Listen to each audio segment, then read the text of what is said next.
Accenture enables nearly 700,000 employees with Power Platform. Today, they talk about how their Center of Excellence spans development, security, and operations, how they help new makers be successful, and how it transformed one maker's career. Also, their 6 tips for getting started, all today on PowerCat Live.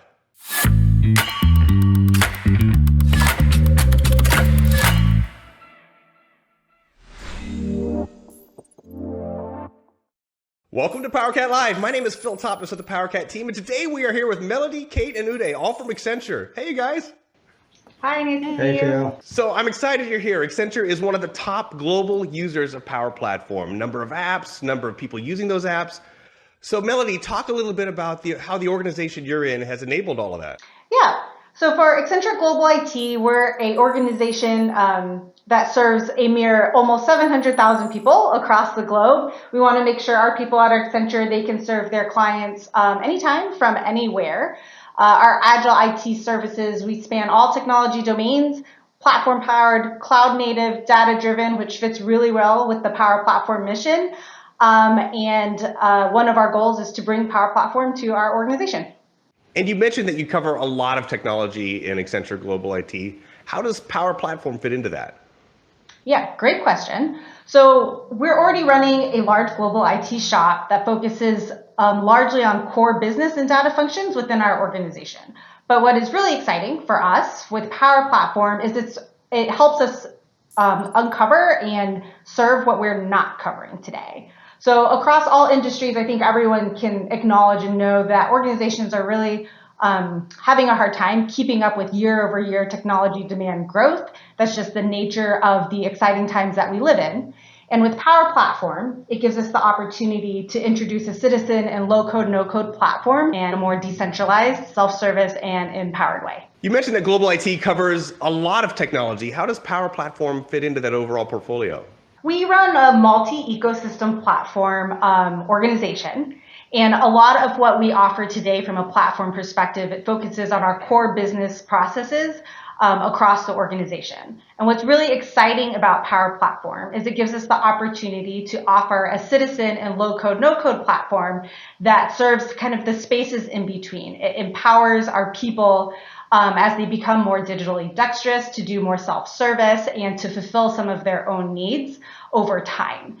And right now, it's the only platform within our ecosystem offerings that we are bringing to our people to create their own solutions. Power Platform has the potential to be used by all 700,000 employees. How do you make sure that they can do that while still keeping Accenture safe and secure? So within our platform and Center of Excellence model, we make sure we're including the foundations of not just development, but really development, security, and operations together. So we've got a holistic perspective and an offering that can help us meet demand and govern that compliance as well. So this has really forced us to define our strategy holistically and arrange the building blocks in a platform in a way that can meet really specific objectives and requirements for us, especially from like a security and governance standpoint. So some of the things that we're doing there that really will help us get there is one, having a very purposeful environment strategy, something that can offer different levels of governance depending on like the use cases and the connectivity that our citizen and developer population needs. And then also making sure that we are adapting our governance models and really considering where do we need to do something that's very special and custom, which the platform allows us to do, versus where we consume from the platform with the inbuilt native solutions that Power Platform has today. So one of the examples of that is sometimes, Microsoft offers really great COE toolkit from the Power Platform, which we use, but sometimes we've got some very custom requirements within our organization. So we'll extend some of that, the COE toolkit's offerings to meet our special needs. Or, in some cases, to be a little bit more nitty gritty, we have like very specific maybe authentication requirements. And so we'll develop some of our own custom scripting there so that we can continue to make sure we are secure from start. And over time, we want to continue to assess that, work closely with the Microsoft team and reduce our custom footprint where we can, and continue to evolve with the platform as it evolves as well. And we appreciate that partnership too and working with Accenture over time. Now, Uday, everything that Melodie just described is designed to make sure that makers can be productive without having to worry about all of the guardrails around them. If I was a new maker at Accenture, what would my experience be like? Yeah, so before I go there, let me take you to how this process started for me. When I joined Accenture, right, I joined as a experienced solution architect from previous jobs. I started looking at Yammer. There were some activities that I found, and even though I was helping on the client side, but also internally, I saw a lot of interactions within the maker community, and it's like this is something I can do. I can help. I can grow, and then I can learn, and then that took me to multiple interactions with multiple users, and that actually took me to Melodie, and that's where I started looking at it. And then now we have three apps. We call it Power Suite that kind of serves that support the user community. So talk a little bit more about what's in Power Suite and how it empowers the makers that you've got in your community. Absolutely.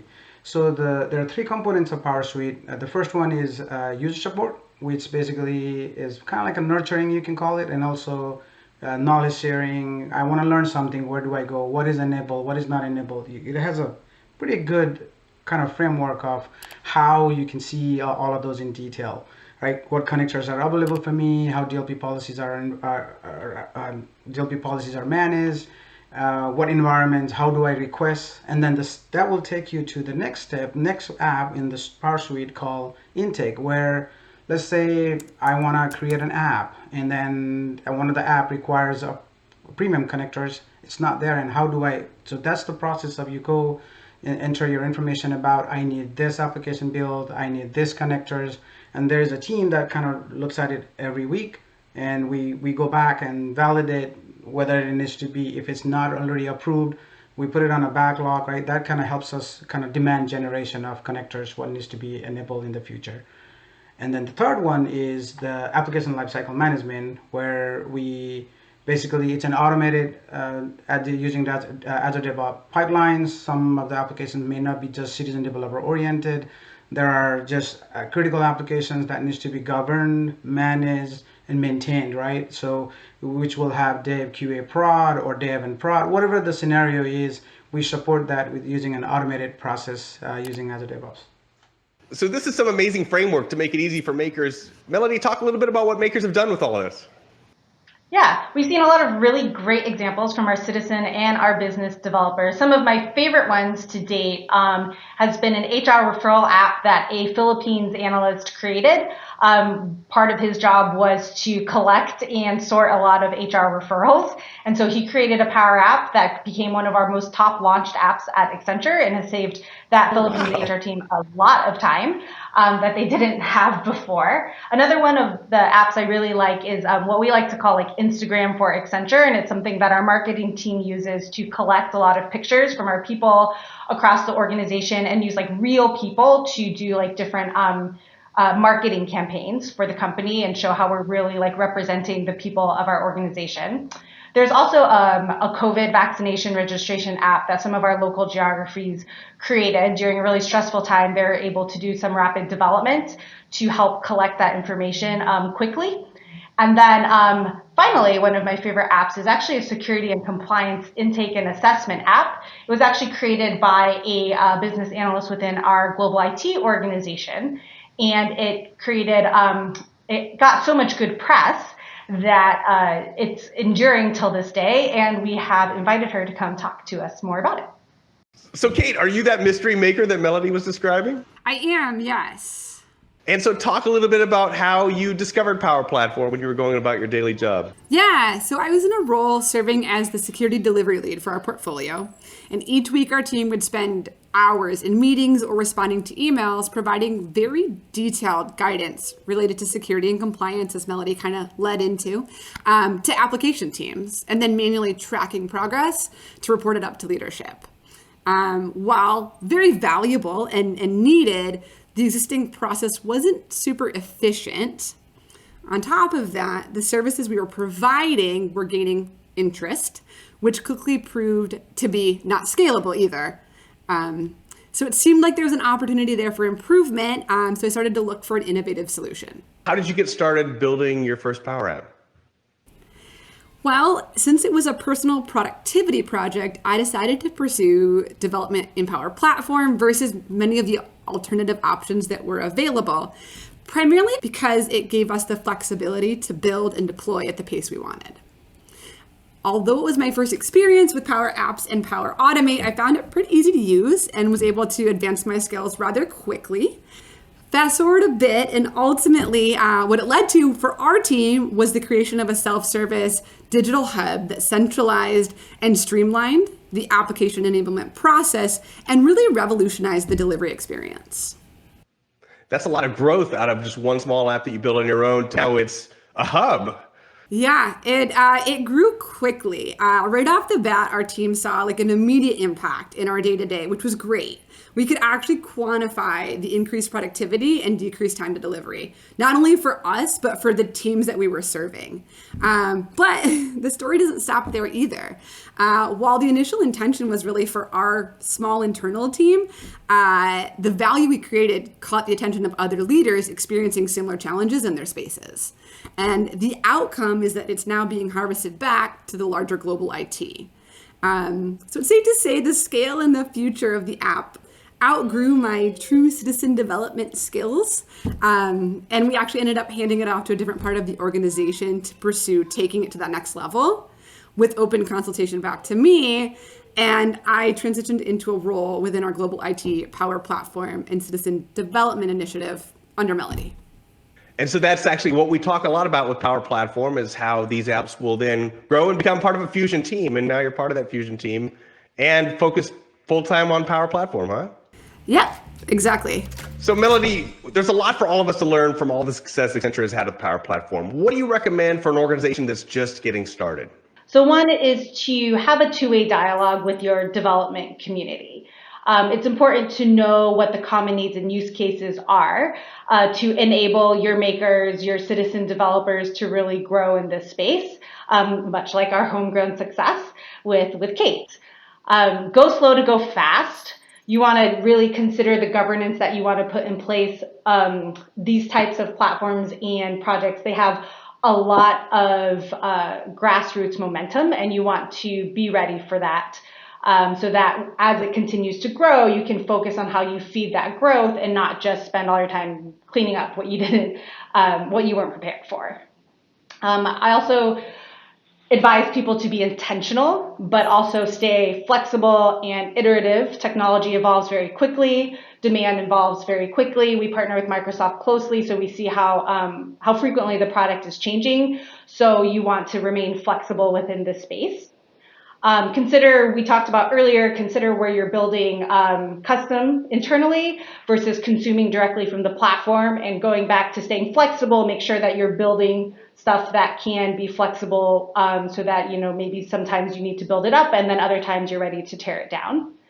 And then, establish a center of excellence and capability model that can grow with you. You're not just a technology provider to your people. You're also building capabilities and a center of excellence to support that momentum and growth across your organization.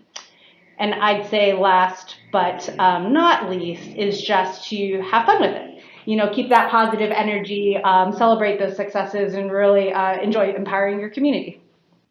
That's all fantastic advice. And a lot of it was very non-technical, which is something that we always try to encourage people that this is not just technology projects. These are really digital transformation and much broader. So on top of all of the success Accenture's had, where do you go next? What's next for you in Power Platform? There's always more to go next. There's much more to come. We're continuing to mature and evolve our journey, growing our technology services and the products that we offer on the platform, and really focusing in on how we support and educate our developers with common use cases and patterns and templates in the future so that they can continue to learn and grow their skills even faster. And then, of course, we're partnering very closely with the Microsoft product team, the PowerCat team here today, so that we can kind of stay aligned to the front of the roadmap and be ready to mature at a faster and faster pace as we move forward. And once again, we appreciate that partnership. You've definitely pushed us and you've helped make the product better. So thank you for that. And thank you, Melodie, Kate, and Uday, for your time and for sharing the story of Accenture on PowerCat Live. Absolutely. Thanks for having us. Thank you.